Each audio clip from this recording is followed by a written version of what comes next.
Okay. So I'm Mary Kilavi from the Kenya Meteorological Department, an Assistant Director in the Public Weather Service.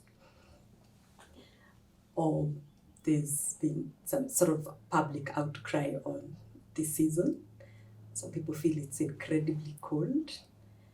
And as expected, and as we'd already given out our forecast, we expected the season to actually be cold, as we know that the June, July, August season is usually colder than any other season within the country.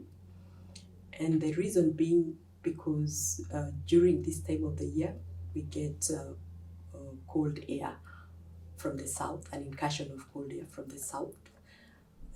That is the southern hemisphere, where we have winter at this particular time.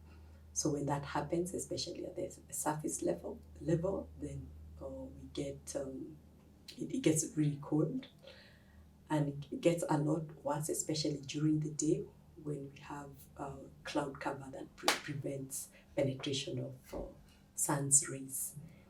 And mainly that happens, the cloud cover sometimes happens when you have a layer of warm air at a higher level in the atmosphere, actually in the mid of the atmosphere, when we have some moist warm air that causes what we call inversion. So that prevents sun rays from reaching the earth. So that is normal, it is expected. And people have been having a feeling that this season has been extremely cold. But when we look at the data, we realize, especially looking at the month that's already gone, the month of June, we realize it's true that some places have experienced slightly lower than average daytime temperatures. But these are just a few locations over the highlands east of the Rift Valley, and that's including Nairobi, and a few places over the southeastern, and really not by that much. For example, in July, Dagoretti's maximum temperature, in June, Dagoretti's maximum temperature was lower by minus 0.8 degrees, lower than average.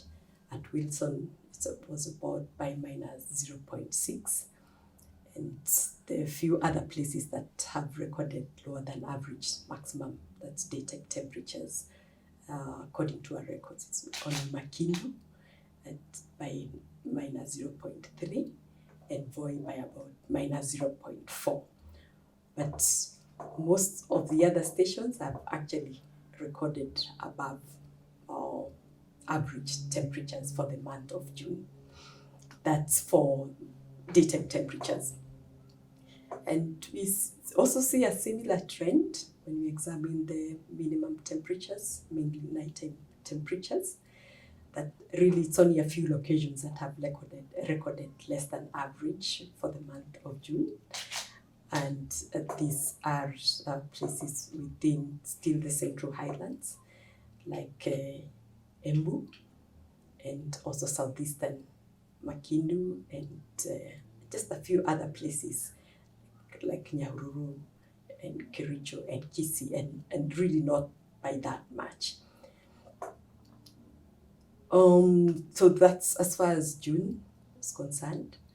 But in July, that's where we've seen for the few days that have passed, the first few days of July have actually been much colder than usual, especially during the daytime temperatures. We've seen actually most of the stations recording less than average temperatures, daytime temperatures, and it's only a few stations, that's Kakamega, Nakuru, and Lamu, out of all the many other stations that we have that have recorded slightly above average. So we see that change between June and July. For the bit of July that we have analyzed, that we have seen a drop in daytime temperatures. And but for nighttime temperatures, they're still slightly higher, actually higher than average over most places, except I think Embu and Makindu, where we've seen temperatures drop in July. Minimum temperatures, nighttime temperatures by about -2.7 in Embu, and also Makindu by -1.5 degrees.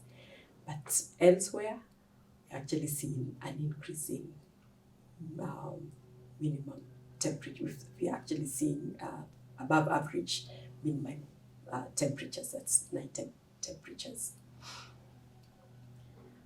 And as far as this year is concerned, relative to past years, as people have been saying that it's the coldest they've experienced, but analysis, a comparison with some other years in the past shows otherwise.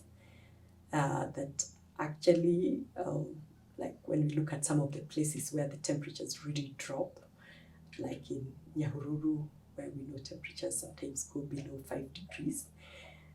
Looking back over the years, we realize that as far as maximum temperatures are concerned, we've had years that were much colder, like for example, 1988 was much colder in Nyahururu than it has been this year. And I think that is a year when we had the coldest maximum daytime temperatures, and that was at about 19.7, an average of 19.7 over in the month of June. But this year the average was about 22.4. And many other locations actually experienced colder temperatures, both maximum and minimum, especially in the 80s. And especially in the 80s. So it's contrary to what people actually think. We've had years that were much colder than this. So it's mainly during the first few days of July that we have seen a drop, or rather cooler than average daytime temperatures over most parts of the country. In line with the trend, the global trend, we're actually seeing a rise in temperatures, especially nighttime temperatures. That's been really consistent, that we are seeing a warming trend, actually virtually in all parts of the country. According to the projections that we have from climate change models, an increase in temperature is expected to actually lead to an increase in the frequency and intensity of extreme events, which means that we are going to see more extreme events like droughts, more frequent droughts, and more intense in the future, and also flooding, like heavy rainfall events, and in other places like where they experience winter, then more frequent winter storms and extreme heat waves. So that is generally what the climate change projections are showing. That is what is expected with a warming climate. As I said, we have seen what's really consistent is the warming, especially as manifest in the nighttime temperatures, that's been consistent throughout the country, and the trend is consistent over the years in line with the global trends. And as far as rainfall is concerned, there's been mixed. Yeah, so trends in rainfall, not quite significant, but generally what we have been seeing is actually a decrease, mainly in the long rain season, and a lot of variability with the short rains. An increase in the frequency and intensity of droughts, say for example, that is expected with a changing climate, with a warming climate, would then make a sector like agriculture, a lot harder. climate change is, like a very discernible trend where you can see that over the past 30 years, we've seen, say, an increase or a decrease in rainfall. But over and above that, we have the normal variability that is expected during the year, or interannual variability. Say, for example, a certain year, we may have had a lot of rainfall, and maybe the following year, a deficit in rainfall. And when you examine that, you will see that these, you have ups and downs in as far as the total amount of rainfall is concerned. But that does not necessarily translate into a trend, either an increasing or a decreasing trend. So normally we have variability within the year as depicted by the seasons. And we also have interannual variability, which it's only over a long period of time that you'll be able to tell that despite that expected interannual variability, whether we have actually had a proper trend, an increasing trend, or a decreasing trend. So then there's the normal variability, but in addition to that, it is possible to still sometimes be able to see a certain trend, either a decreasing or an increasing trend.